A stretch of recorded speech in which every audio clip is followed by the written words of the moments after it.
Truly California is a KQED production presented in association with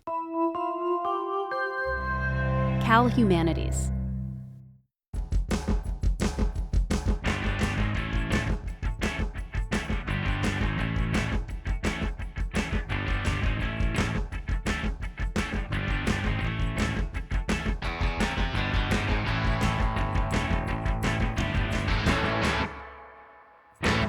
Next on Truly California. From the humble origins of their parents' living room, being able to make a star out of your friend's middle-aged mom is really special. Two brothers found their voice in low-budget filmmaking. I remember an image like that made me cry. And created a brand of absurd and heartbreaking cinema. Really should get an award. He should be knighted, really. Next on It Came from Kuchar.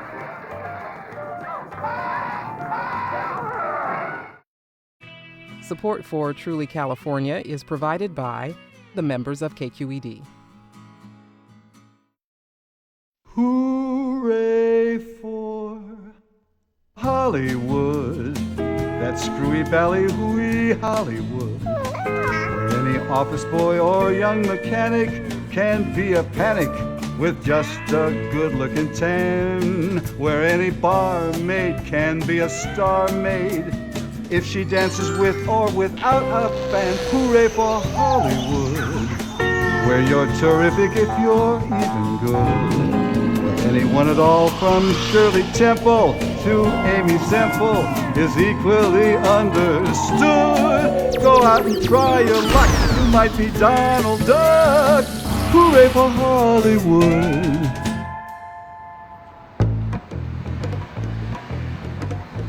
Thank you for coming. Are you ready to be eaten alive? All right, bring the bat toward him. Ricky. All right, Linda, you run toward the web. You're sticky, Linda. All right, grab her, Jason. Pin her against the wall. Slap him again, Linda. All right, good. Come take 2 steps forward. Stay right there. Your tongue will come out. Suddenly you're hungry. All right? Yeah. A lot of action going, a lot of people. It's like a Hammer horror picture. All right, action. Linda, rip that shirt off. All right, gang, you come closer to them. It's a community effort. All right, the spider makes a lunge toward them. You back away toward the wall, everybody. Linda, pull him away. Gang, you come toward him. Come toward him and pull him back. Jason, you're bare-chested as you fight that thing. All right, somebody give him a bone. The hell with it. True. Yeah. All right, let's get a shot of that spider. Who wants to operate that atrocity? George just sticks with it, and it doesn't matter. He still is making films on a little video camera. You can't stop him. I mean, he really is a treasure for this school. I was a student of his, and I believe it was 83, 84, maybe partially 85.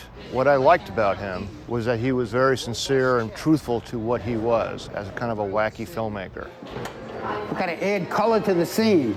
Oh, wow, that adds plenty of color. It's the Pied Piper kind of way of teaching, you know. Watch me, I know how to do it, and if you watch me, you'll know how to do it. It works when you've got that knack. Very few people can do that in a classroom situation. It's very rare. I think the kids are so inspired when they have him as a teacher that they come in and everybody gets a part. There's a role for every person. Now, I think some of them are probably horrified and leave. Hungry for the flesh and souls of this verboten Hamlet. Verboten is that German for forbidden, I think. Verboten Hamlet. Yeah. Can you not hear her? Can you not hear her? Walking the halls, hungry for the flesh and souls of hungry for the flesh and souls of this verboten Hamlet. Verboten Hamlet. There's an enthusiasm. And I went to visit him once at the Art Institute and went to the studio, and you could just, see that in terms of the way his students are responding to him as well. He's a big kid. Hey, you want to hold the flashlight meantime? Yes. Just hold it like a tripod. I'll show you where. Yeah. He's going to pass by, and you don't have to follow him. You can just leave the light frozen. All right, you're going to go from yellow, and then you're going to feel the light is going to be on your face, the blue. He has been inspired 4 generations of kids to make movies. There's just something about the alchemy of George Kuchar which is very irresistible and appealing and powerful. All right, now look, I'm going to go close up. Your lip quivers. Your head covers her face, Osama. Oh, good. It's a perfect fade out. Very good. And it's tasteful. He would say, you want to be in this next film? He goes, oh, you could be the Swamp King. And I'd say, yeah, sure, I'll be your Swamp King. He goes, okay, we got to paint you green. And I'd say, oh, actually, I got to be somewhere in like an hour and a half, so I don't know if being painted green's a good idea. So, that's all right, the film doesn't need a Swamp King. What the production starts to be about and what the final product is so different. He was killed by the Bride of Frankenstein. Okay. This was going to be Jordan. You know Jordan Stein? Ooh, yeah. He was in the last movie. Yeah, I know Jordan. So this is his remains. It's interesting how these characters just kind of pop up. They're kind of like these phantoms that pop in and out, and you're like, wasn't that person the killer over here? But now he's the cousin of the beloved person, and they're getting married. What's going on? You know? He was making a class film, plus he'd be making his own personal film, plus doing his diaries. I think some people, are intimidated a little bit by George because he does produce so much work. I mean, I don't know how many films he can create in 15 weeks. Let's just say 5. Unbelievable productivity. He just cranked him out. I don't think anybody even knows how much work George has made. I don't think any filmography is complete. See, we got one glove. Maybe she'll have only use one hand only. Eventually, this will get cleaned up. It's hopeless in there. Okay, you gotta get your boyfriend. Where's that zombie head? Oh, wow. All right, now, pick it up by the nose. Ooh, it stinks. Oh, you smell, see if it's done.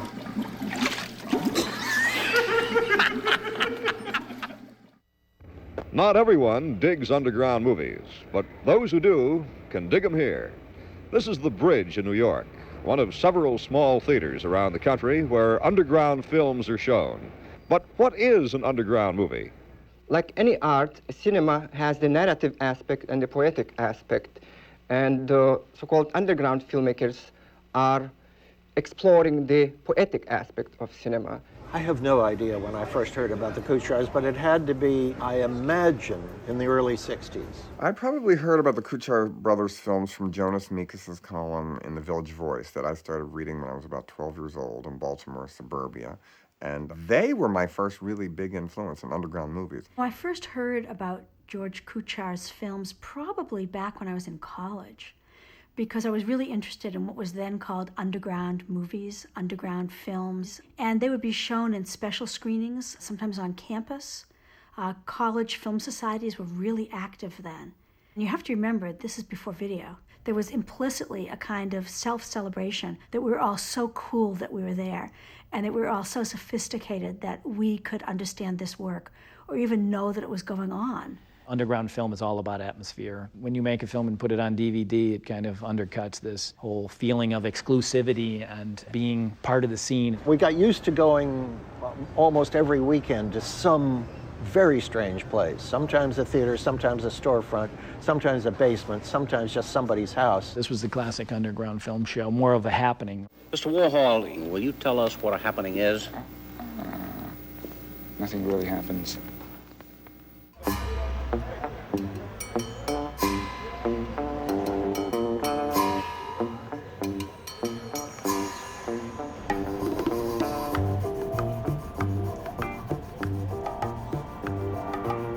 It's just an endless nightmare.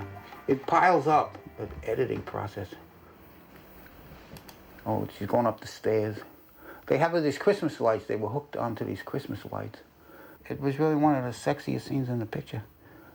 She's pretty, ain't she? Yeah. Many people have the hearts for her. And then I fixed it up so to try and make her look as best as possible. I got these special effect things where I made a soft image. Because otherwise that camera is savage. Hello, Lily. That little baby. Oh, what a cutie. Yeah, Mike picked her out. And she's just like my brother. She's nice. There's a portrait I did of my brother.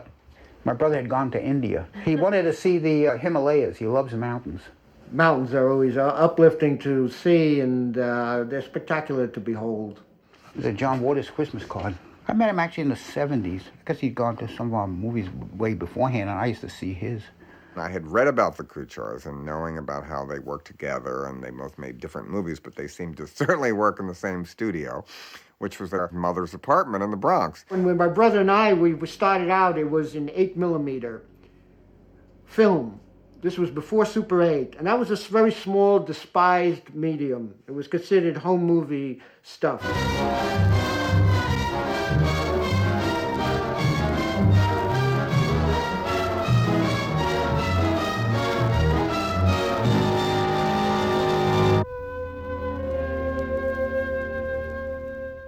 most people of their generation, most who were children growing up in the 40s and the 50s, they went to the movies every week.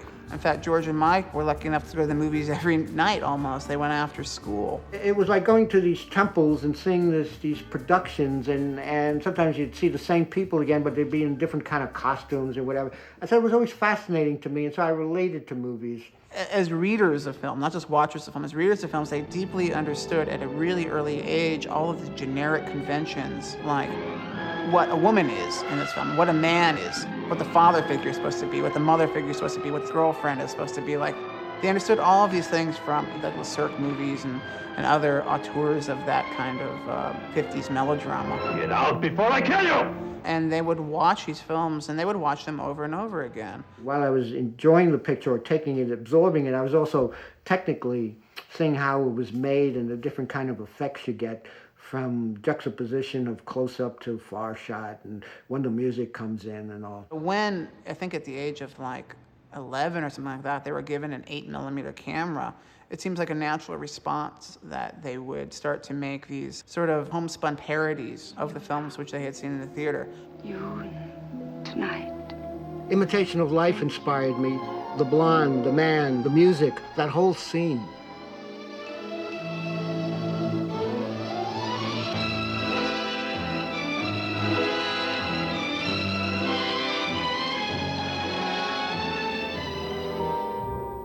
Butterfield 8, our best picture. Elizabeth Taylor going into that bathroom in that slip, white, and those eyebrows, black, dynamite. I remember that scene. Man, what an inspiration.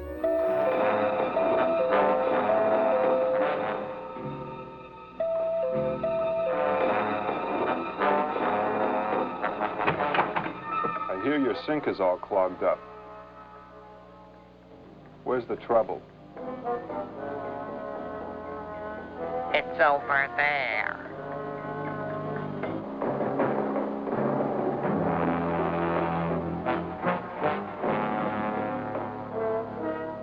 It's awfully hot in here. Why don't you make yourself comfortable? I remember feeling that like it was like chocolate bars had been applied to eyebrows, and of course the voices were unbelievably aggressively stylized. George made very distinctive eyebrows. I don't think there's any film in the history of Hollywood that has eyebrows like George's, even Joan Crawford. That weird angle this thick thing happened here, and they went up and they angled down again. I will also become Mr. Dominic for makeup. Mr. Dominic is one of George's alter egos. Now, to make your Eyes. eyebrows. All right, Linda, we got that one on, and now we're going to do the other one. I'll try and make them symmetrical.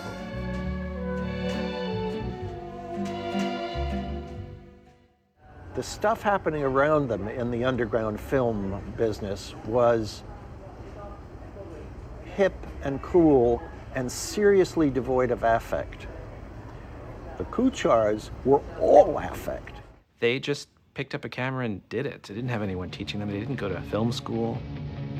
Reason to Live has the most dramatic scene of anyone taking out the garbage that I've ever seen. They had these kind of stars that were even more berserk than the Warhol stars in a way. They were more homegrown, and they were pushing glamour in even a more ludicrous way without being quite so literary or quite as chic as some of the Warhol ones thought they are, which I like them better in a weird way because they were so down to earth and funny.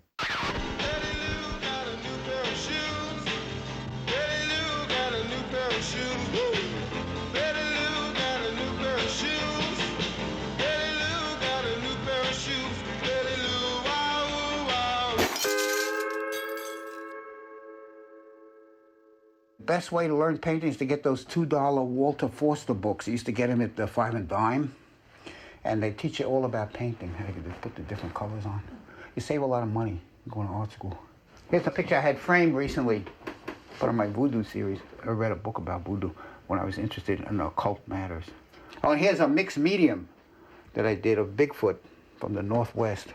And I was interested in Bigfoot. Evidently, they come out of sewers sometimes in metropolitan areas. People think it's just a big, smelly, hairy bum. There's a creature that haunted New Jersey, the Jersey Devil it was called. It hasn't been seen in a long time. And this is something I did in Oklahoma. I had free time in 1977. I was doing a lot of paintings. I think somebody should design that dress. I think it would catch on. There's a painting I did of my friend Larry and his mom. And I actually painted that as a gift. And they came over to the house, and I said, well, here's the painting. They looked at it and they changed the subject. And then they just left. It was kind of a strange picture because it shows my mother on top of my lap at the dinner table like I'm feeding her. Frances Leibowitz is one of those examples of a star that was born in George and Mike's films. Being able to make a star out of your friend's middle-aged mom is really special, I think, and they gave her probably some of the best memories of her life, to be in these films and explore a side of herself that she never would have. They were able to talk her into running around with a machine gun, stabbing herself in the stomach and falling into a pile of trash, doing all kinds of crazy things that she never would have dreamed that she would do. And she was a star. How healthy she was at the time that she could take a flop like that. Larry's known for roles in films like A Town Called Tempest, where he plays basically Larry Leibowitz, and his parents, Frances Leibowitz and Barney Leibowitz, is in the film. This house was the one I was using in the movie. It was supposed to be in Kansas, you know. Well, right now, it's a little messy there. I played the evil son who basically is interested in twisters. My mother and my father looking around for me. And I told them, you old fool, this place should be more tornado-proof. Oh, before that, I went to a house of ill repute because my father sent me there. Said, hello, Shirley, I want you to make my son into a real man. He gives me $5, I go to the house. Tornado hits, I come running back, and that's where I locked my parents out. He took like a large fish tank and made like a tornado scene there with houses blowing away, and it made the wind with milk to make the clouds and stuff. I spent like $100. Which is a fortune in those days. You and Mike grew up where? The Bronx. Well, actually born in Manhattan, the same hospital as Tab Hunter. Bellevue, which is noted for its psychiatric clinic. It's a big mental hospital facility, you know what I mean? So we were born there and lived in Manhattan for several years before moving to the Bronx. The Bronx now, it may be the place, because they're fixing it up, and artists are moving in. It'll be the new Newark. You know, a lot of artists move into like Newark and stuff. There were thousands and thousands of apartment buildings in the Bronx. It was a very built-up borough, but there were still neighborhoods. When they started to build the Cross Bronx Expressway, it was a massive area of condemned buildings that were being gutted. There were vacant lots, and that was a wonderful place to play. It was a dream come true for a kid, you know what I mean? There's this childhood picture of you and Mike. Oh, yeah. You guys are twins. Yeah. And are you identical or fraternal? I knew one time, I can't remember now. I forgot what it is. It has something to do with the egg. Right.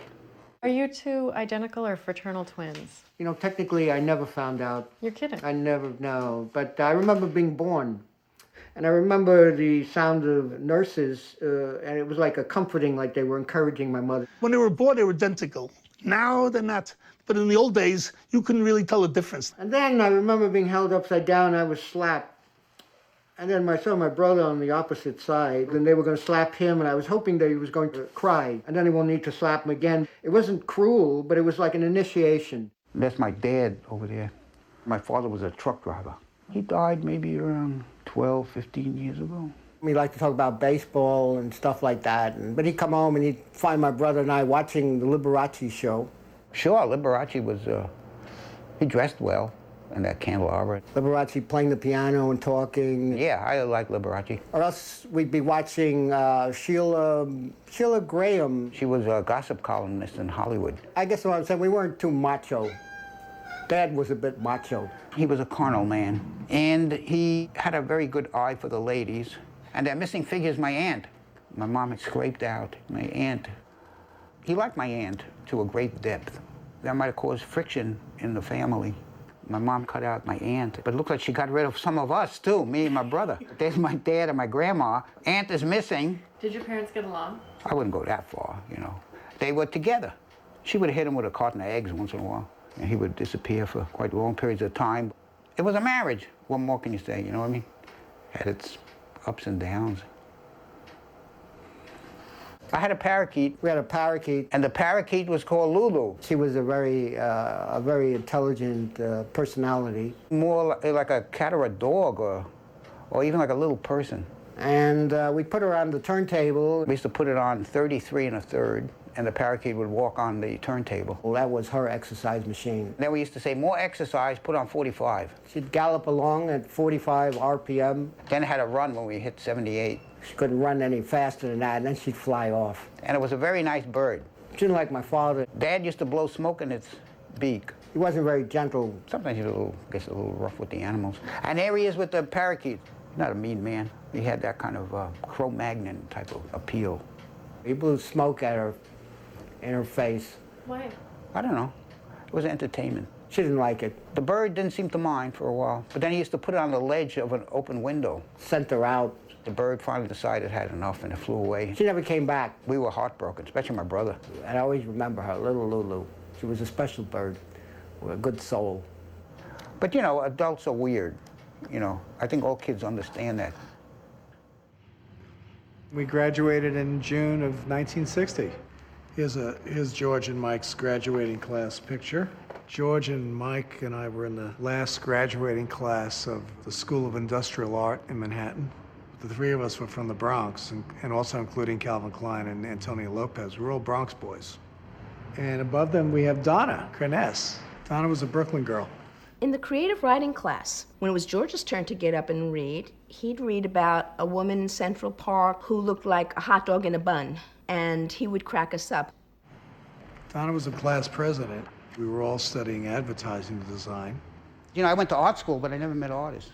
I went to a commercial art school. It was a commercial art school. I was trained as a commercial artist. We didn't go to college, George and I. We graduated high school just barely. Art high school. It taught commercial art. Illustration, paste up layout, get you ready for Madison Avenue. In public school, she said, well, to George and I, we got talent. The teachers saw that in our drawings, and they said, well, you got two schools to choose from, two art schools, and choose commercial art because fine artists always starve. All that training is valuable, no matter what kind of a hell it puts you through. Lettering and fashion design and... I hated Madison Avenue. I worked there. It was ulcer-ridden people, monstrous women running these places. They were actually run by men who you couldn't see, men who lived in Connecticut. The first time I actually saw the Kuchar brothers in public was at Ken Jacobs' loft in the late 50s, I guess. And he'd heard about them, and they came over there to show their films. I wasn't real sure it would go over because these were real artsy-fartsy people. And Jonas Mekas showed up and a whole bunch of other people. It turned out that they loved them and invited them back again and again. So here come these two guys from the Bronx. The tagline was the Mozarts of 8mm cinema.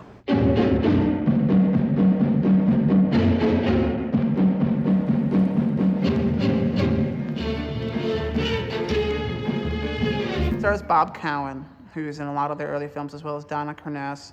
It's a sci-fi horror film in which Cowan plays an evil scientist who needs blood, basically, to keep his beautiful Frankenstein bride, played by Crness, alive.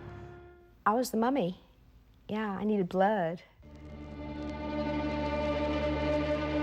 They shot this thing on 8mm, you know, in like a house on a weekend. That was all shot in my apartment.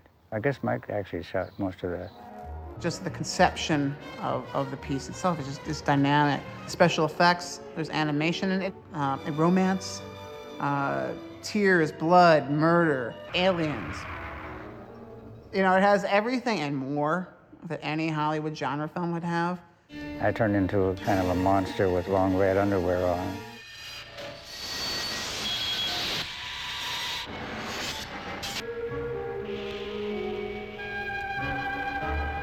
But it was a lot of fun. I can't say why I like it so much. It just speaks to me. I was going to a lot of underground movies, and I was seeing mostly 16mm. I was working for an NBC show in New York. And my brother had money. He did photo retouching. So he bought a Bolex, and we launched our career. First picture was Corruption of the Damned. That was a big 16mm movie. And then Mike abandoned that because he was more interested in kind of Hercules-type movies. And I was left with Corruption of the Damned, and I finished that. And that was our first 16mm film. I did it all wrong. I scraped both sides of the same strip of film. So the picture started to come apart in the printer, and this was a nightmare. But they managed to get one print, and then they made an internet, so that's how the 16 started. I met them through a man that I was dating. He thought I might be good for the part of Connie in Corruption of the Damned. And at the time, I was having a birthday party for one of my children. And they filmed the birthday party for me. In exchange, I was supposed to let them use my house. And the mothers, when they came to pick up their children, they looked very shocked. I was playing this woman that men used, but she had a very good heart. And this young man, younger than her, I think, fell in love with her. And he was dominated by his mother. I was supposed to bring him out and make him stand up to his mom. And it was a lot of fun to do. These shoes are killing my feet. Yeah, we got to tell that Turkish doctor to come in. Dr. Dijon, the princess from the Orient, and you will demand like silence. Once, when I did my first film, Dracula's Widow, I had a DP who was kind of bossing me around as I was just a kid. But then I started getting into it with him, like, this is what we want to do with the colors, primary colors, using a lot of George's fantasies in a kind of comic booky kind of manner. And I said, no, we're just going to do what George does. And he said, well, what is that? I said, we're just going to put a silk stocking over the lens and paint it with a little silver marker, and it's going to create the best look we want. And he was just livid. We are going to get the lens, the filter. And I said, no, we are going to do it this way. And then he looked at it, and he loved it. He goes, that's great. I go, yeah, well, that's my teacher. He was talking about Cucalorises and how Cucaloris, you could like add a lot of production value to your pictures with Cucaloris. All right, I think I'll use the Cucaloris on this thing. A Cucaloris is a cheap way to put shadows on the walls and crazy patterns. So you could just be filming something really cheap and you put a Cucaloris on it and it makes it look all dramatic. It does look good. A festive touch. My father was interested in our pictures. He was interested in the sexy girls. Sometimes it would appear in our pictures. In fact, one time he gave my brother and I film, said, you want to take the little side pictures of them? I wasn't interested. And my father collected red reels. They were porno pictures. He knew I had an 8mm projector, so he would bring the porno pictures and ask us if he could borrow the projector. I said, okay, only if I could see the picture too. One of the women looked like my mom. That's a friend came over and said, looks just like your mother. I said, yeah, it does. But I'm sure that wasn't her. She's of Ukrainian descent and a decent woman. Mom's 94, but has a lot of repressed energy. So we take care of her, try to give her a bath. She has no interest in bathing anymore. After a while, I guess you give up, you know what I mean? Why bother? Old people are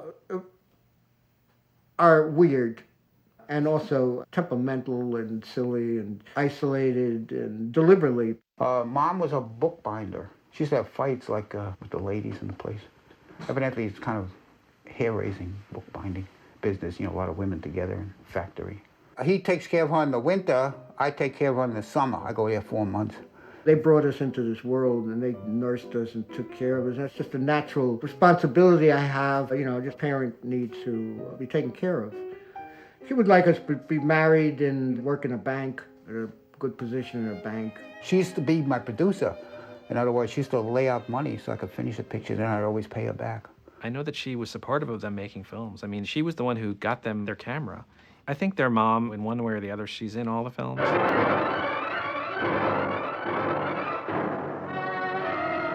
Anita Needs Me is kind of one of the better of the early films. Anita is in the middle of a sort of mental breakdown. She was left in charge of her young brother. He was being a bad kid, so she handcuffed him to the toilet. Well, lightning struck the house, went through the plumbing, came out of the toilet, and fried her brother to a crisp. So she's been living with this guilt, and George is unfortunately witness to her psychotic episode. He then goes home to his mother and makes a pledge that he will never leave her. God, it was foretelling the future, this film. It's really kind of touching. People didn't know how to handle them at first, but they became accepted in the scene and their films were popular, and I think their films were also funny.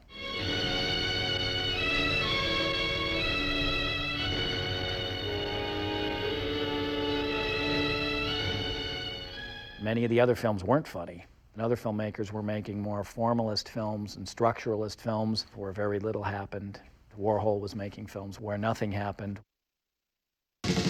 George and Mike were making films that reflected Hollywood where everything happened.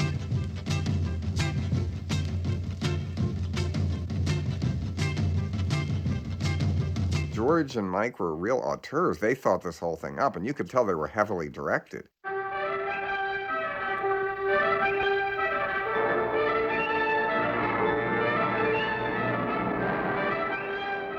Pretty early on, 1965, Mike went on to make Sins of the Fleshopoids. He left Corruption of the Damned somewhere toward the end of the making of that and started making Sins of the Fleshopoids. George started making Hold Me While I'm Naked. You know, my brother and I, we work very well together. There's no horrible split. You know, just that we have different aesthetics. They split up and were making their own films, although George was the main star in Mike's films. George's role in Sins of the Fleshopoids, I think, is one of the great performances of all time as the evil prince. Everything happens. There's a robot rebellion. There's a war that destroys civilization. There's love and sex between robots. So this was like a new kind of injection of life, I think, in underground filmmaking.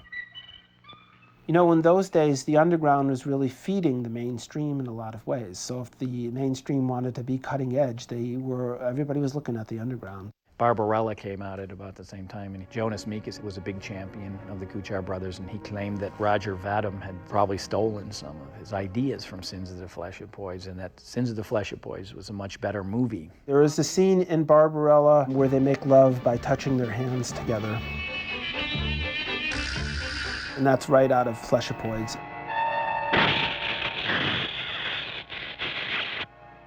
Bob Cowan is fantastic in Sins of the Fleshopoids.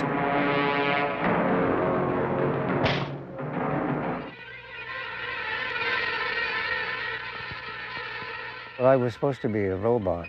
And then, of course, I did the narration, which makes me wince a bit when I hear it now. It's over the top. The time is 1,000,000 years in the future. And I did the soundtrack, made up of chunks and pieces of stuff. The ending was my lady robot giving birth to the little baby robot.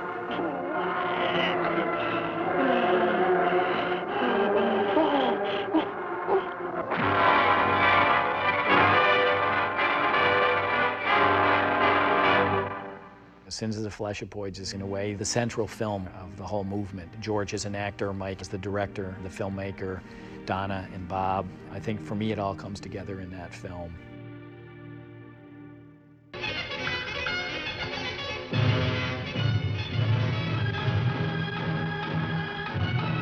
My favorite one is Hold Me While I'm Naked, because it's all about George. And it's done in such a way, you sort of go along with him. You feel sympathy for him, even though it's a kind of ludicrous plot and everything. But that shot of George banging his head on the shower wall, meanwhile looking somewhat ridiculous. I mean, there was things like that I thought were just marvelous in it. The one scene that I can always remember is him taking the bird.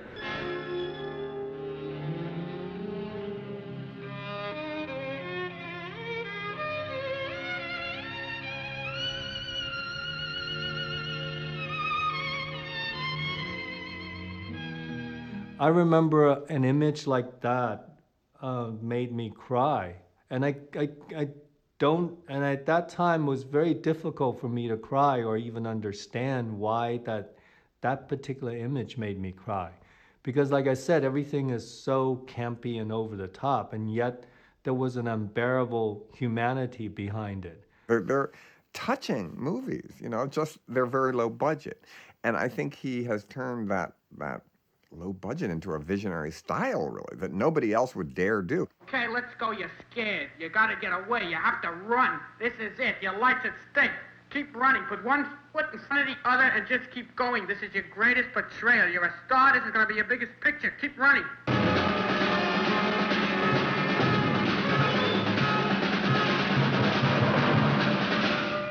I was in the beginning of Hold Me, but I was feeling weak because I was on prednisone. So I called George. You're not gonna finish the movie?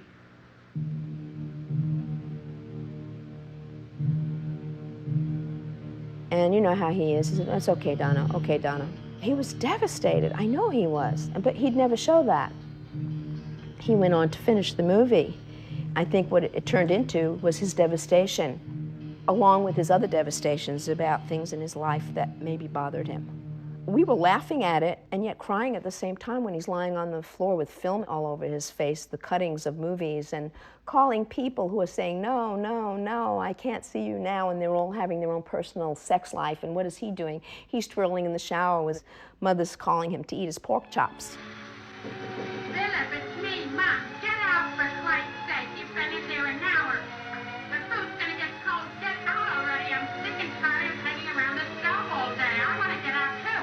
Now remember, put the bag mat on the floor so you don't get any water all over the bathroom. Come on, hurry up. The food is getting cold.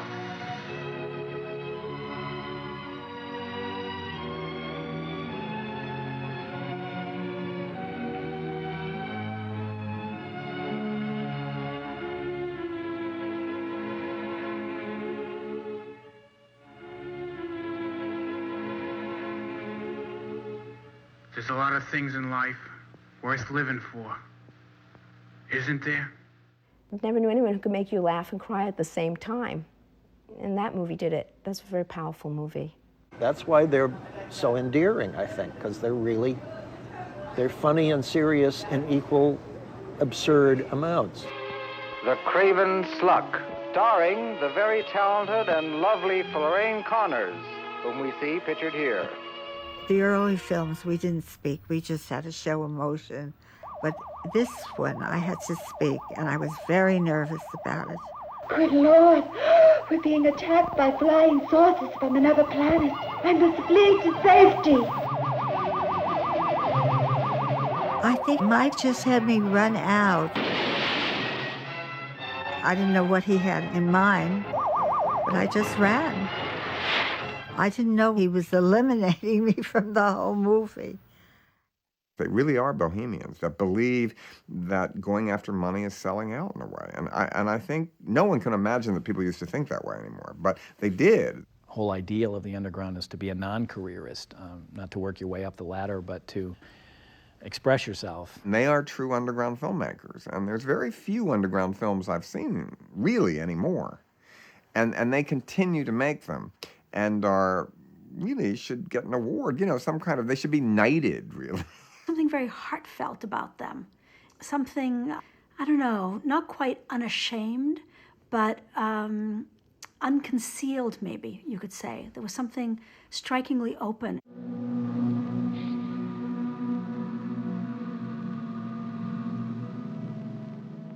It's a very well thought out story. And it's about a man going to pick up other men in alleys. And then this one guy picks up another guy, just cuts to them both sitting in bed. Hi. Hi. How are you? Fine. How are you? I'm fine. Care to come up for a coffee? Yeah. Boy, this coffee's great. I'm glad you like it. Anytime you're raised in a strict religious household the way they were, I think there's going to be a lot of shame that comes with exploring your sexuality. And that shame maybe magnifies the appeal.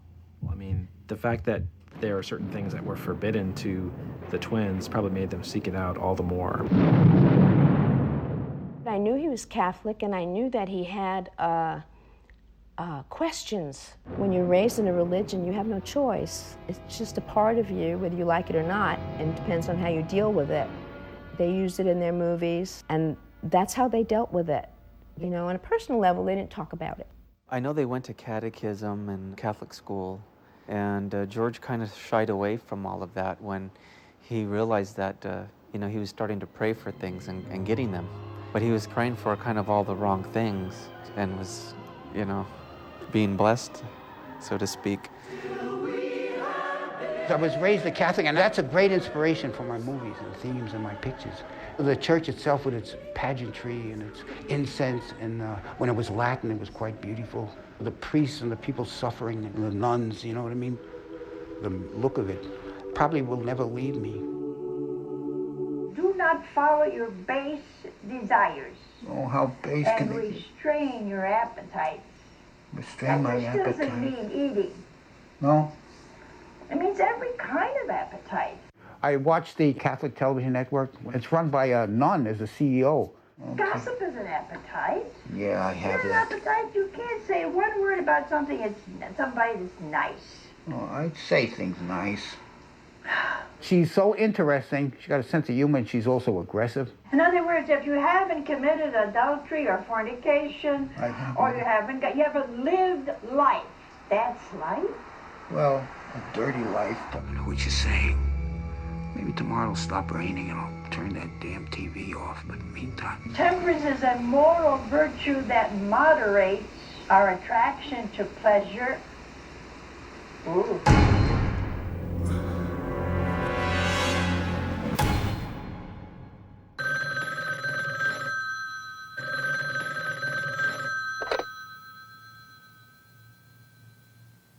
Hello?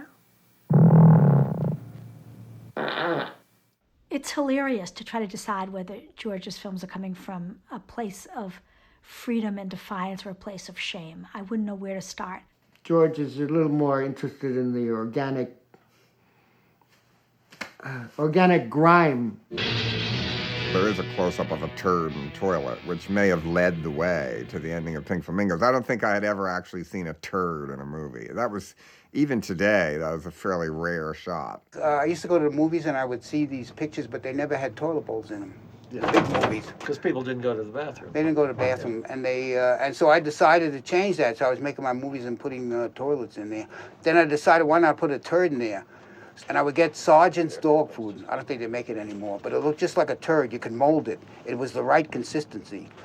And you could make it elongated and put it in the bowl, and it will still retain its shape. If I didn't like an actor, they always had a scene where they ran to the bathroom. When they came out, then I would focus in on what happened there. I don't know if theirs was. Mine was. It wasn't mine, but there were two turds in the movie. One was a dog turd, which was real, and the other one was a gift-wrapped turd that Divine opened. And Divine shit in a box and gift-wrapped it the night before. I smell deep, dark trouble. Oh my God almighty, someone has sent me a bowel movement! A turd, Mama, a turd! I don't know if the turd in the toilet was George or Mike's. You'll have to ask the auteur. Pagan Rhapsody. Pagan Rhapsody was a picture starring Jane Elford, a woman I used as a neurotic heroine. She was from Canada.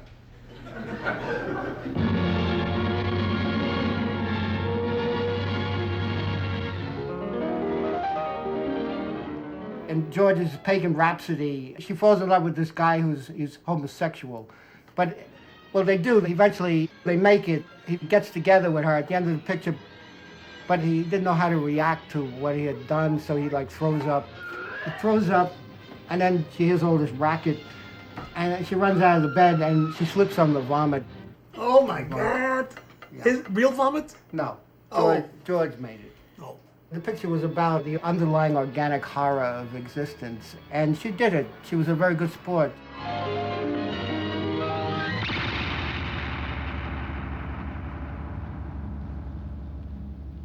Bob would go all out for pictures. You know, you really got to hand it to him.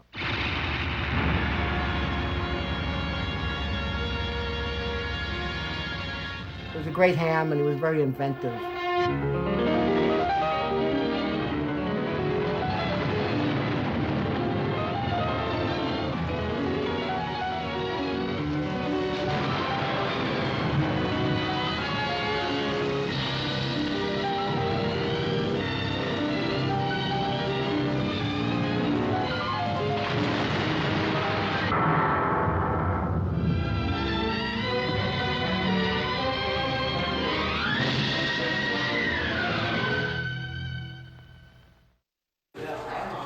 How many bats we have? We got 2 of them, right? They're all over the place. What a nightmare. Is that Chow Fu? Well, yeah, Chow Fu died right here. Oh, beautiful. Oh, wow, this is going to be beautiful. It's actually a nice scene. You want to shoot from the top? Yeah, I think. Yeah, why don't you go up? Let me see how this is going to look. He's got her in the attic. The house of vermin. All right, you put her down upon the bed. All right, good. Now, you like that concubine a lot. Now, wait.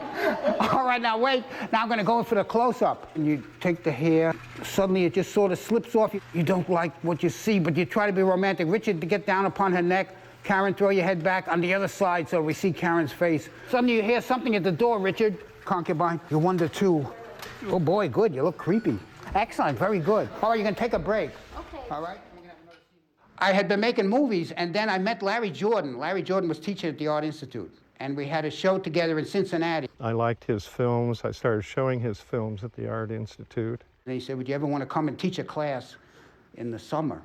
And I said, well, yeah, sure, in San Francisco. I've been there 37 years. San Francisco in the early 70s, things were just easier to do. And I always wondered if food stamps had a lot to do with it.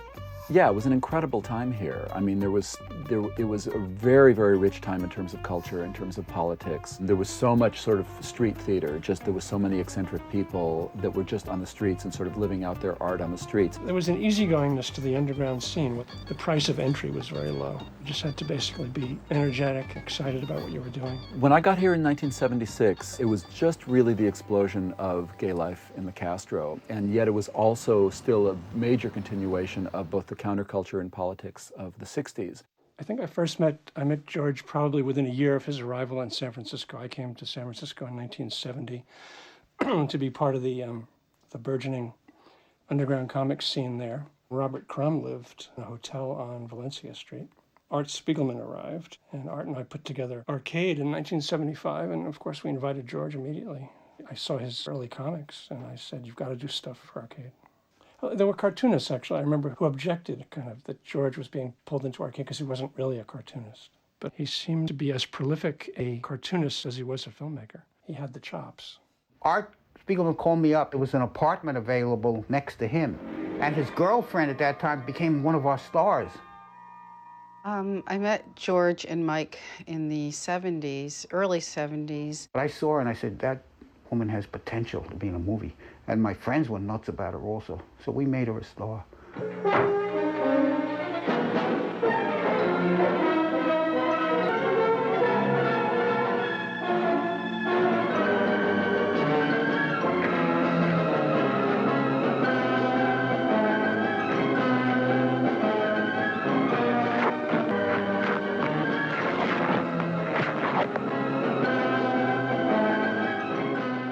In a way, it helped break them up because she got involved with another guy who was a producer of one of our pictures. But it helped Art because he moved out of here, he left, and he found a new woman with a printing press. I like working in panels. I always like putting things in boxes. And so the comic thing was real good. Plus, it's a combination of like movies with titles and stuff. You know what I mean? You can make your screenplay, you can write the thing. So I did a whole thing on H.P. Lovecraft. He had liked ice cream and baked beans. That was his main diet. I had him in bed with an overcoat and gloves because, you know, he wasn't a very carnal man. We were very interested in cartoonists doing biographical comics, actually. So George's interest in H.P. Lovecraft was a natural, you know. George took a humorous angle on Lovecraft, as well as a reverential one and an accurate one. He made H.P. Lovecraft one of his characters, basically, as if he was almost casting him in one of his movies. I have to tell you, George was a partial inspiration for Zippy. When I would, come back from a dinner with George or a party where George was in attendance, part of me would be kind of processing the way George spoke and the way his mind worked. And I found it wasn't that far from the way I felt Zippy's mind worked. When I met George, I was beginning to get away a little bit from the crazy Zippy and more into the Zippy that would play with language. Maybe George had some effect on that. I think he might have. Thanks, George. I don't think I ever saw George actually in the act of drawing or painting, but I definitely saw a lot of his work that would be hanging in his apartment. A lot of images that almost looked like things right out of his films. You know, the dark side of human nature. What's in the shadows, the innate creepiness of things, the desire to scare yourself, to shock, to achieve some sort of catharsis. I think his films, are a lot about that. I got back into drawing. I was always interested in drawing. What's the difference between your art styles, you and your brother? And my brother, he does erotic comic. He gets paid by this guy who's kind of mango-shaped. He'd write the story, my brother would illustrate them, and my brother maybe get paid a year later. The checks were slow in coming. I was real broke at the time, was introduced, and I did a couple of stories for them, and they liked it a lot. And then other people see it, and I think that's your specialty. Although I like doing it, I like it, I would have. Oh, and there's a portrait my brother did of himself. And he still looks like that. And my brother, when he went to Nepal, he came back and did this painting for a festival in Nepal.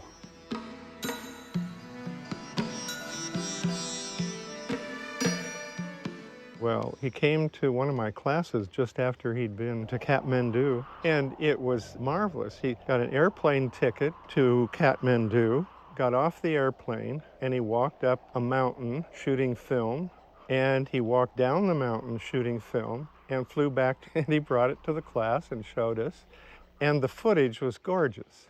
He shot some footage and then was kind of stranded in this Himalayan village, and he ran out of money and had to sell his camera. And then he bought what was called a Christmas cake and had no idea that this food item is full of hashish. So he ended up completely stoned against his will. I spoke to George, and George said, "Oh, my brother's in the Himalayas." And I said, "Really? How cool?" And he mentioned he took some acid or something. George was saying that he spoke to gurus, and he came back and he had all these new values, and he was a changed person. Mike had this long face with this long beard. George still was George. I thought they were both, borderline crazy, but in a good way. George's craziness was completely social. It was engaging. Mike's was a little more held in. No eye contact. He's famous for that. You know, when you're twins, too, you have to keep your distance. I remember James Broughton came over. He was doing a picture on twins. But James Broughton is like touchy-feely. His pictures are always touchy-feely. Yeah. And he wanted us to be like touchy-feely. We're not that way. So I think his shoot was a total disaster. Did he use it? Well, he wanted us naked in a bathtub. I said, well, I don't want to get in a bathtub naked. He believed at that time there's no interest in photographing somebody if they're not naked. That's incest. I have certain fans for some certain kind of pictures I make, and fans for another kind of picture I make. I love the idea that he makes movies and falls in love with the people that are in it and talks about it. George might too, but I don't think he gets obsessed by it. I don't think it brings him melodrama, which it might with Mike. It's a way of making love to somebody you can't have in reality. You can't have and you wouldn't dare. But however, with the camera and how you present them, you can make love to them with the camera. And you can own them, actually. I mean, there's all kinds of reasons why one makes pictures, but you can actually now own them. So in a way, it's an expression of love and desire through a lens, which is not there in the actual relationship. You can tell, like, who's the guy that was in a lot of his movies? Yes, that was like, wow, that was like you really could see in the camera. I think that was the first film that I was in. My role in that film is basically, I feel like a janitor type person, mopping the floor. And in between my work, I do some weightlifting, some pull-ups in the bathroom. I didn't have to do any real cleaning for the movie, but had to wring out the mop. Probably the hardest thing about the film was all the baby oil. Here is a watercolor of me in Oklahoma, and that's Kurt McDowell, who came to visit me. He was a student of mine when I first got here. He was the first one in the room. When he was there swinging his legs, he used to wear these little cut-off pants. Kurt was a big part of the film department in those days. He was one of the graduate students who led the charge for George to become permanent. I was all for it. If George wanted to stay, George could stay. That's done by Kurt McDowell, a sensitive pastel of me. He was quite a talent, had a lot of energy. A lot of it was burned off in hanky-panky. You know what I mean? But then I guess he had to get rid of it somehow. Kurt was very charming, very candid, and he could talk anybody into doing anything. And he looked you right in the eye, and he just charmed the pants off of you, literally. What makes me who I am, that's what I share or explore. And sex is something that not everybody is willing to explore right now. He had a very open attitude about sexuality. Kurt's movies were very pornographic. I mean, Loads was one of his movies. There's a title that ain't gonna play in a marquee.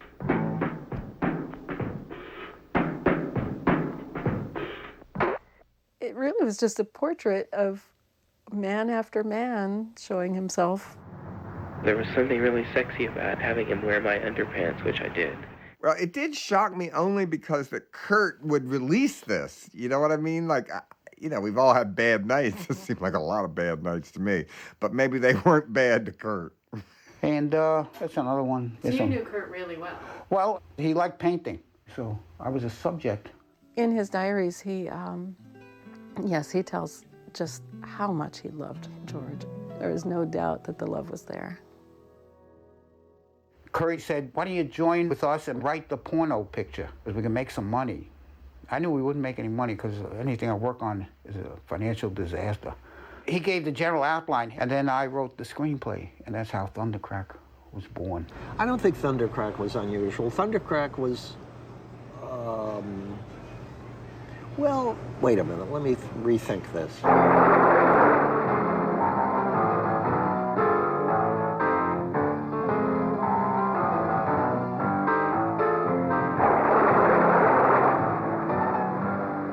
Thundercrack. A picture that I can say really lived up to his title. And I bullied a lot of people and got it into Filmex in Los Angeles, the film festival. We ran it at midnight. Many people, I won't say they walked out, some ran out. It was as if the theater was bleeding people. They didn't make any money because people were talking while they were having sex. And they had a lot of traumas, a lot of things to get off their chest. And if you ever have a chance to see it, you'll see George in several capacities as a writer and as an actor in this wonderfully foul and degrading film. The early 70s in general in the United States was a time when suddenly porn became very hip. Beyond the Green Door and Deep Throat are both released, and there's a huge overlap between art cinemas and porn cinemas. Thundercrack had this incredible mix of being an underground film mixed with being a porn film in such a uniquely San Francisco way. That's probably the most porno film you've ever been connected with. Oh, yeah. I generally make family pictures. Thundercrack is a strange movie. It's kind of a tortured marriage of porno and comedy.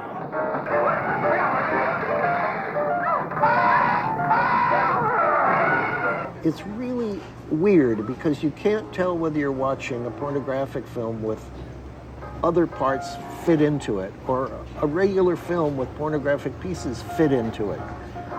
You have straight love scenes, you have queer love scenes. There's a story of secrets and this widow that lives on a prairie mansion whose son is locked in the cellar with freakish sexual affliction. You have to kind of hold your breath every time the camera moves toward a door because God knows what's going to be behind that door. Usually someone doing something revolting to somebody. George wrote it. He wrote himself the starring role with the gorilla love interest. It's not my wallet that I want flattened. It's you. And he ends up falling in love with the gorilla that he used to look after in the carnival and getting married to the gorilla. God help me, I have the heart for that gorilla. I'm supposed to be infatuated with a gorilla or gorilla infatuated with me, and there was a sex scene with that. To put himself there and masturbate with a gorilla, I mean, just imagine somebody from Hong Kong, traditionally Chinese, brought up by the Jesuits to be watching Thundercrack. I go, this is it. I think I've really come to America. One of my favorite scenes of all time is in that movie, and that's with Marion Eaton, with the knocking on the door, knocking, and she's throwing up in the toilet,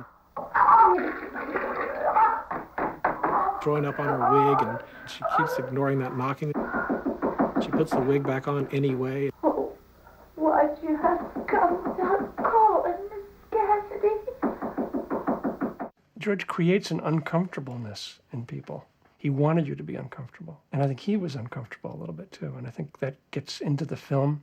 Thundercrack's more of a collaboration. Even though Kurt directed it, George did the makeup, he wrote the script, he was a leading actor in it. I was doing also the lighting on the movie. And because I was doing that, I didn't have enough time to memorize my own script. She later put on Senor Tostada's boots and whip and a leopard bikini. And it was quite humiliating because I would be forgetting words and stuff.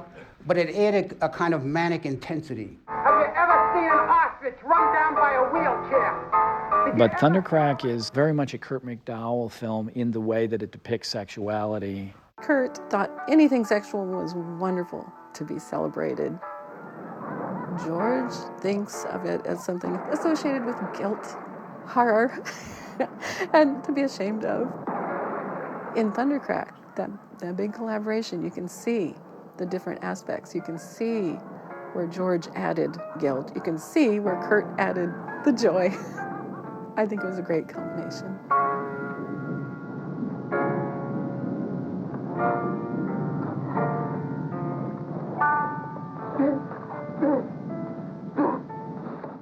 To me, it's much more of a pre-adolescent approach to sexuality that I still see as very innocent, very much beyond these kinds of categories and rules, but still exploring the difference between different bodily functions, between different forms of desire and satisfaction, and in which the line between them still keeps getting explored and crossed.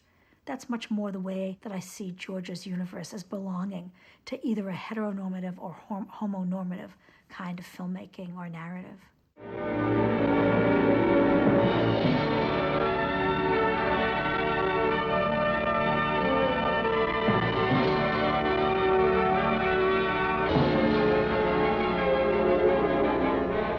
The Devil's Cleavage. The Devil's Cleavage played in England. I made it with the school's camera, which was sync sound. I got letters. People really enjoyed it. So I felt so much better. You know, I was happy I made it. It's a big, turbulent drama about a big city nurse and stuff. There's a nurse who seems to be living with a really lazy Hawaiian guy. The nurse preparing breakfast for her boyfriend and then feeds half of it to the dog and kisses the dog. And then he instantly starts setting up cross-cutting with jealous neighbors.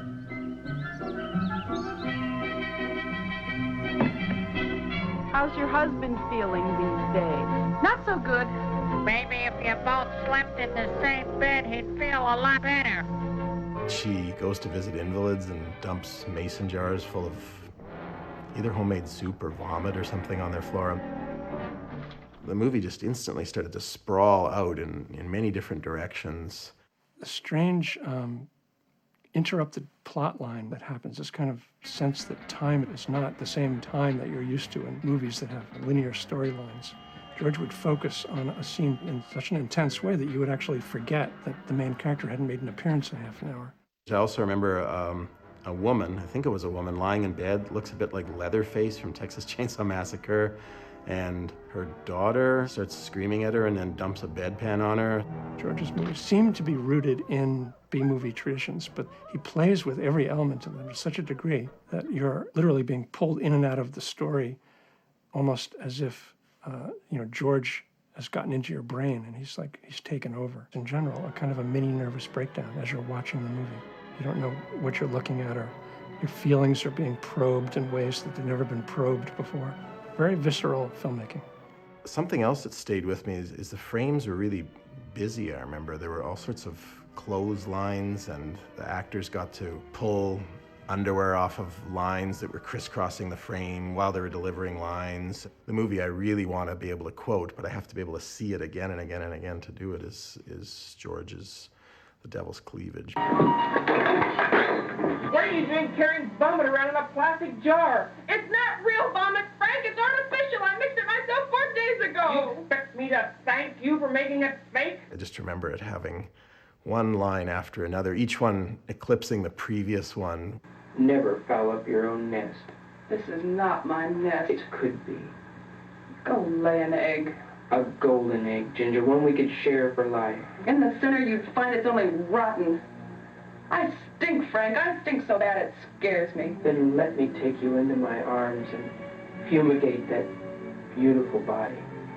And you could just tell it was just so much fun, and because they're at the dawn of my adult film viewing experience, they might as well have been my earliest childhood memories. When I'm on the filmmaking road trying to reach my own version of perfection, I still see The Devil's Cleavage floating there. After all, when it comes to preventing AIDS, don't medicine and morality teach the same lessons? The atmosphere of celebration of free sexuality was followed by this atmosphere of fear and anxiety and loss and sadness. Kurt, George's friend, died of AIDS, which I think that had a big, big influence. You know, they made that great movie together, and I think Kurt and he were very, very close. But I don't see that in their movies. I've never seen it treated or talked about. Is it? Kurt, you look great. And I went to the school today, and they have the film festival, and they have this year's film festival in honor of you. What? The film festival is in honor of you. The 9th film festival. It is? Well, I got it today in my mailbox. I went in today. Take them. I brought a whole bunch, so please take them home. Good. We'll just do that. Anyway, the festival starts tonight, Kurt. George, this is wonderful of you to bring this to us. Kurt died in 1987, about a year after the diagnosis. So, yeah, that's a sad thing to watch someone you love die like that.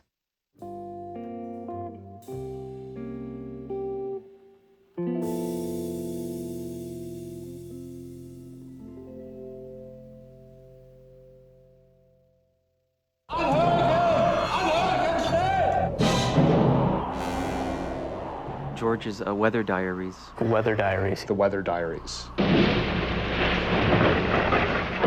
There's just so much in them. I feel like those are perfect examples to show to people to say, look, you can make something that is profound, that has great beauty, yet doesn't take itself too seriously. Mom was born in the Ukraine. I think that's the family house or something. She was a farm girl. There was a lightning storm. One of the farm boys ran into a bale of hay to escape the rain, and lightning hit and incinerated him. And that's why she's always been afraid of electrical storms. You couldn't calm her down. I always liked lightning and thunder, and I'd always be by the window, and she'd be saying, get away from the window, and she'd be very agitated. Weather is nature. So even though you live in a city, weather comes into the city. If you enjoy weather, it's a doorway to nature. I used to read about twisters and stuff. And you follow them, haven't you? No, I don't. I never learned how to drive. He goes to a hotel by himself, all alone, in the middle of nowhere. He would go to the same hotel in Oklahoma. And one time an F5 was coming, and I just saw the clouds, and I just said, that's it.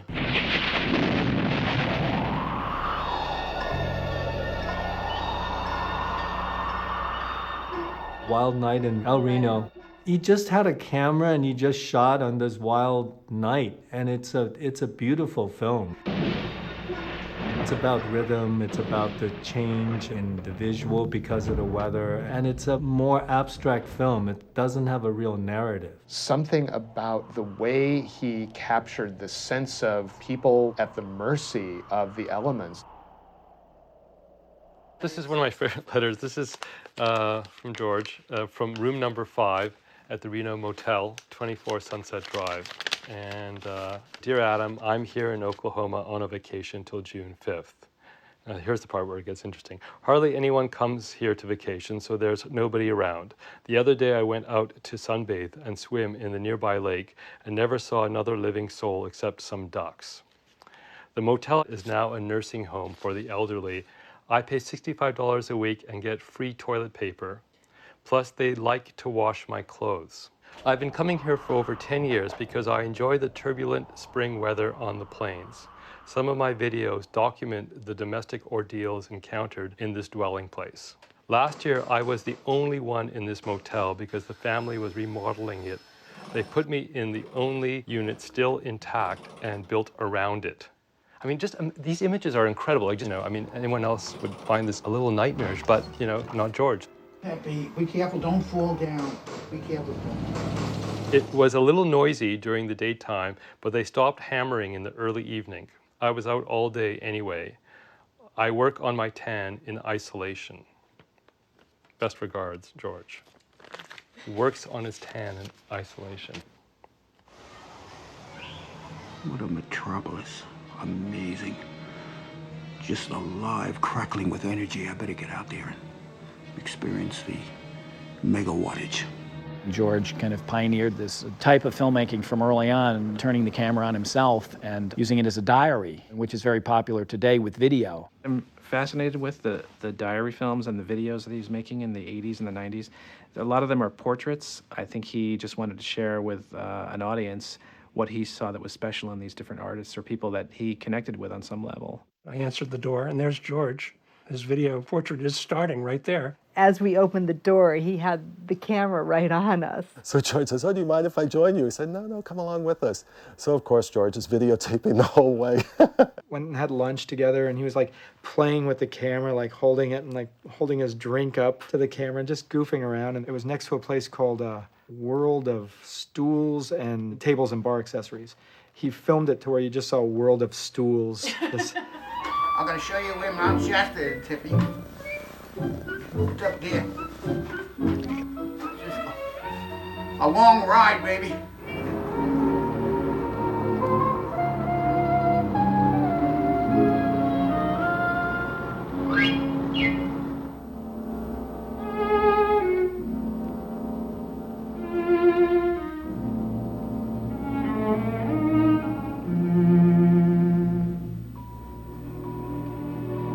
Don't forget there is the chance of a bear.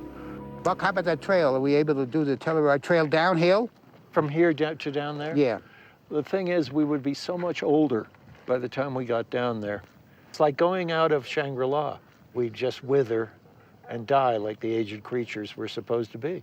Oh, yeah. All right. That talked me out of it. Does George need a Panavision camera? I mean, I'd love to see what he could do with it, but it doesn't matter, I think. I said, George, can you believe Office Max sells video cameras now? He goes, yeah, I just picked up that one. It was $275. It's consumer products. We're making our pictures with consumer products. Ava, ready for the camera. Ava, you're going to shoot. This is your big moment. I want excellent photography, award-winning, Emmy award-winning stuff, all right? Wow, it's getting ready for action, ready for Linda's death scene. All right, let's do a take. All right, now we're going to have the bug coming in. And Eva, when you get your shots, get some nice close-ups. All right, this spider wobbles in. Linda, we see some leg. The thing gets on top of her. Linda, you grapple the paw. Sit up, Linda. I try to push it aside. Oh, you're fighting with it, Linda. Pound its head. All right, hang on. It gets right on top of her.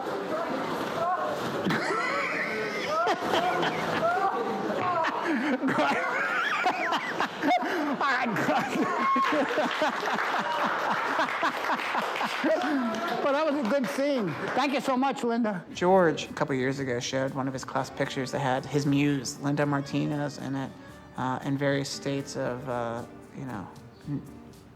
not various states, without any pants on. She doesn't wear underwear. And in close-up.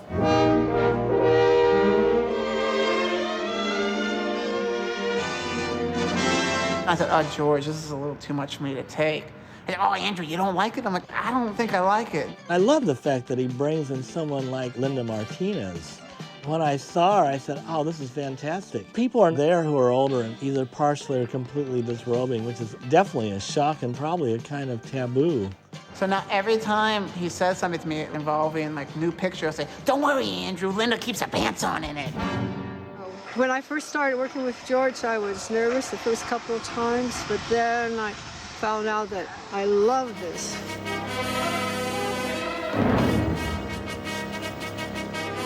Do my bidding for me and do it now. Of course, I have a weakness as I grow older for younger men.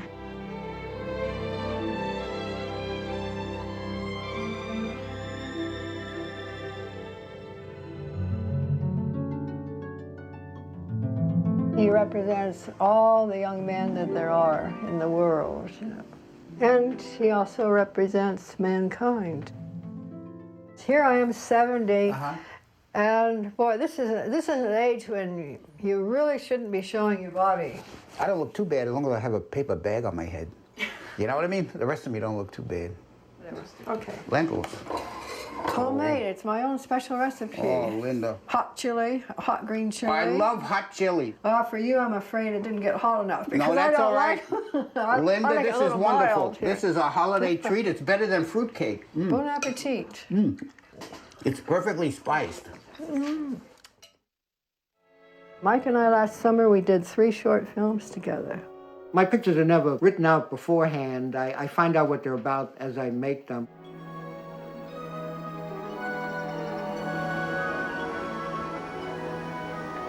In there, I saw like satyrs and nymphs, and they were all playing This kind of mischievous behavior, like those paintings of Rubens, and somehow it was very attractive to me, and it started me to make a picture.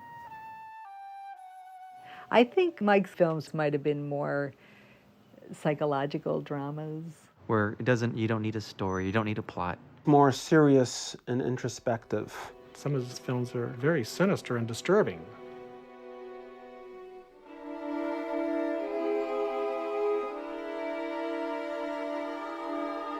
Yeah, but movies are fake. They're phony, even though they tend to try to be real. It's people acting, and it's really not real. It's a fabrication. But I don't mind that because there's all kinds of things dealing with it, self-analysis and coming to terms with your inner self and the outer world and the conflicts, and that's enough.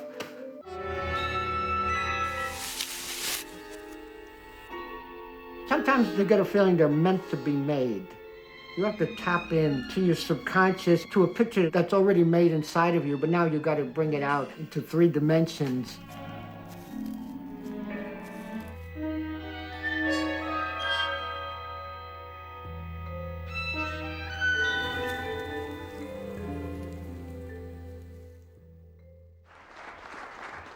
I'm very happy to see all of you here to bring George Kuchar. To tell you right, George and Mike's mother will appear throughout this program. Sadly, she passed away about a month ago, and I'd like to dedicate this program to George and Mike's mom. She must have been a great sport, as you will see.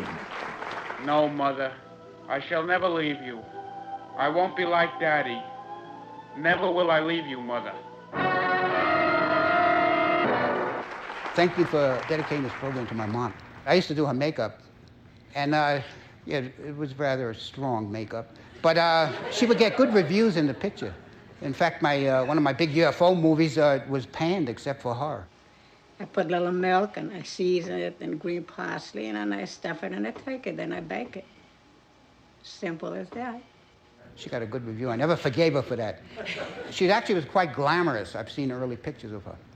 My mom, passed away July 19th, and I have her wake on camera because Mike couldn't come.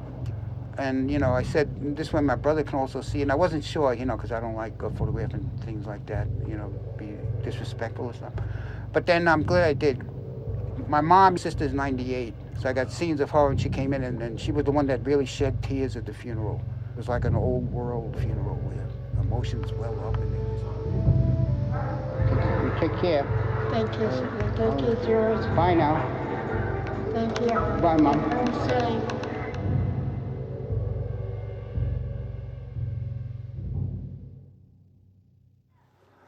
It's all flattened. The vegetation is flattened. There must have been a saucer landing. Get out the damn Geiger counter. Check for radiation.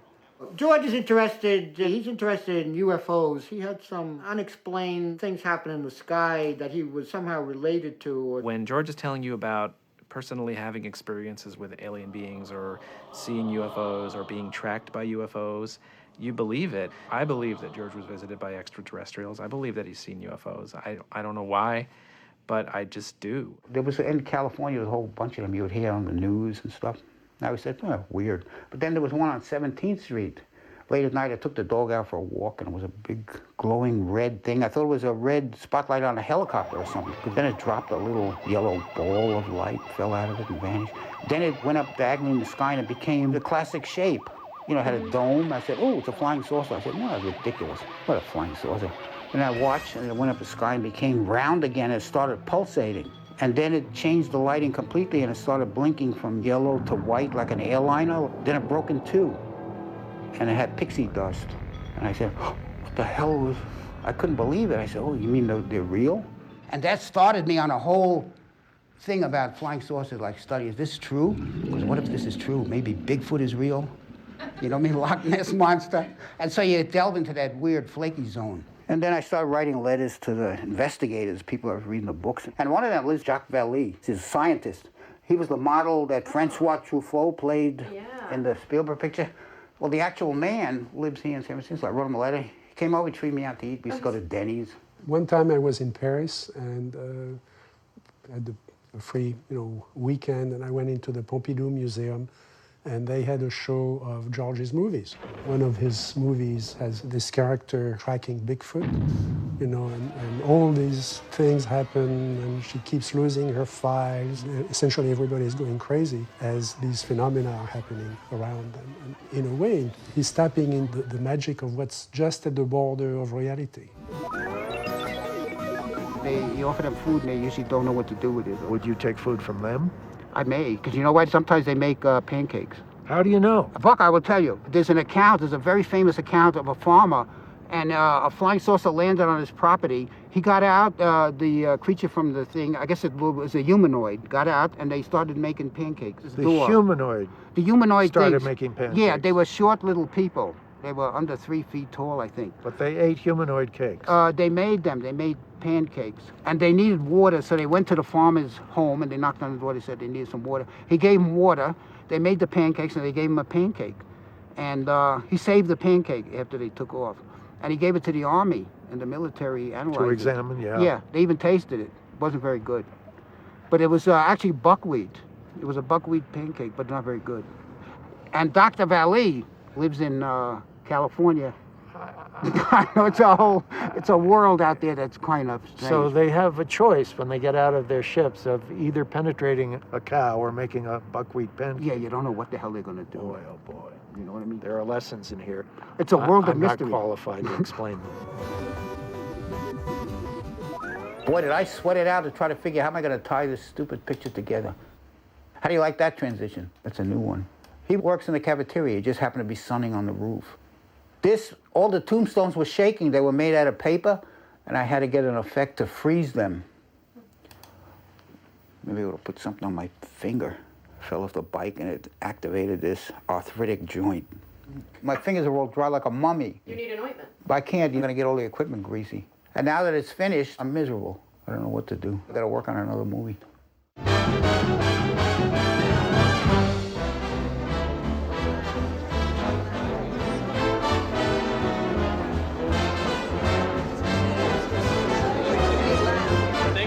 Tonight we're gonna we're gonna screen George's new class film from AC/DC Psychotronic Teleplays. The title is called The Fury of Frau Frankenstein. So please enjoy yourselves.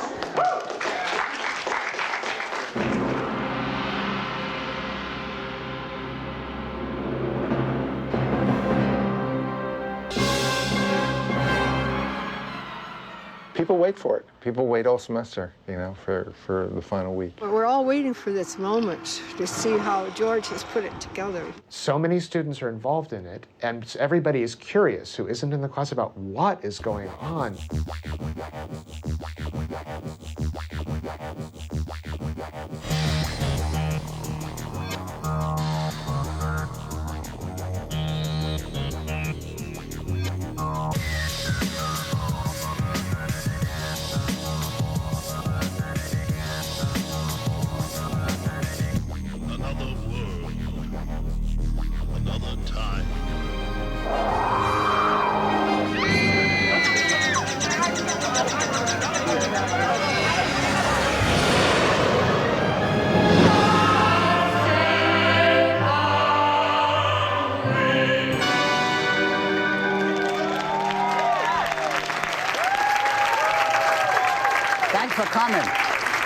Thanks for coming.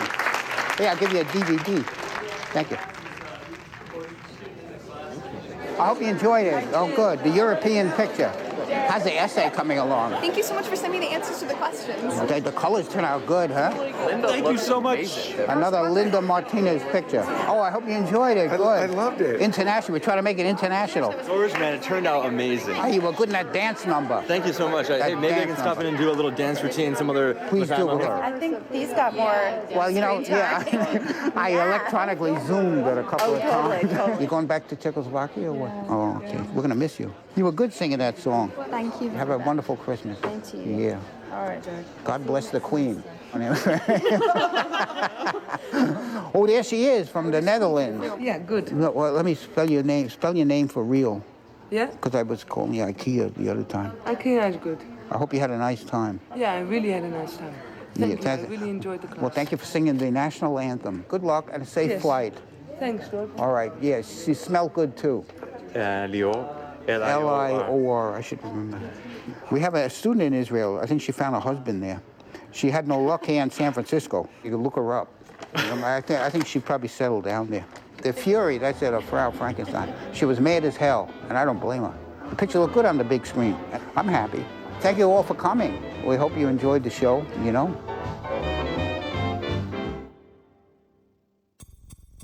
You can make love to them with the camera, and you can own them, actually.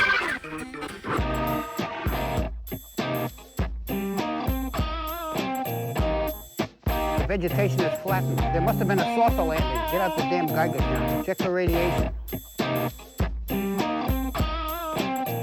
You know, you make pictures, and then sometimes they go out, and you never know who sees them. What the hell with it? Make a movie. It makes an activity. You say, well, I got a new picture. You want to see it? It's a hobby that we're always interested in. But then you have something to show for the summer. It's part of the evening's activity to show your latest work. Yeah, otherwise it's kvetching. Otherwise you get together and you run out of words. Yeah, talk is cheap.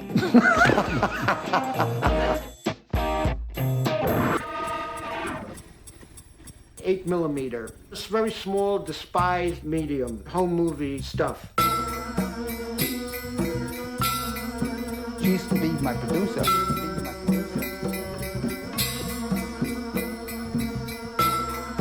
She used to be my producer.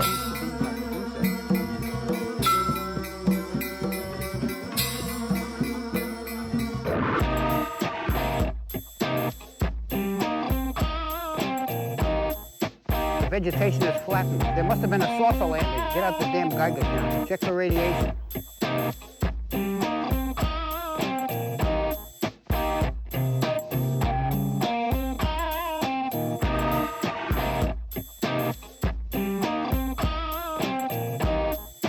The vegetation is flattened. There must have been a saucer landing. Get out the damn Geiger counter. Check for radiation. Evidently, they come out of sewers. People think it's just a big, smelly, hairy bum.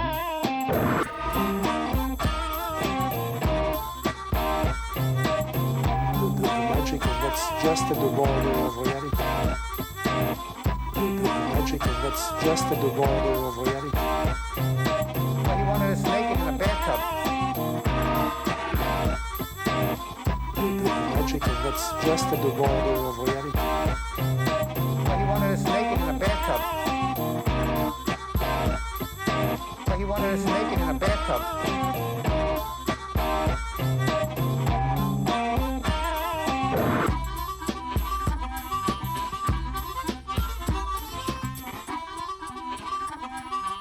It's a way of making love to somebody you can't have when you wouldn't dare.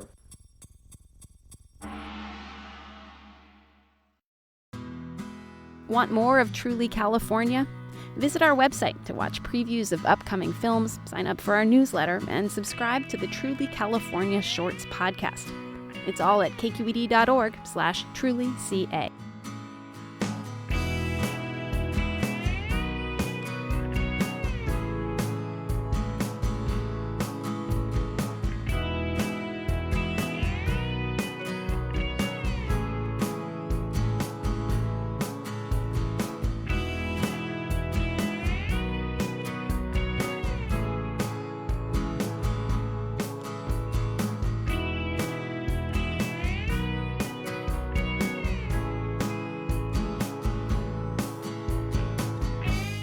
Support for Truly California is provided by the members of KQED.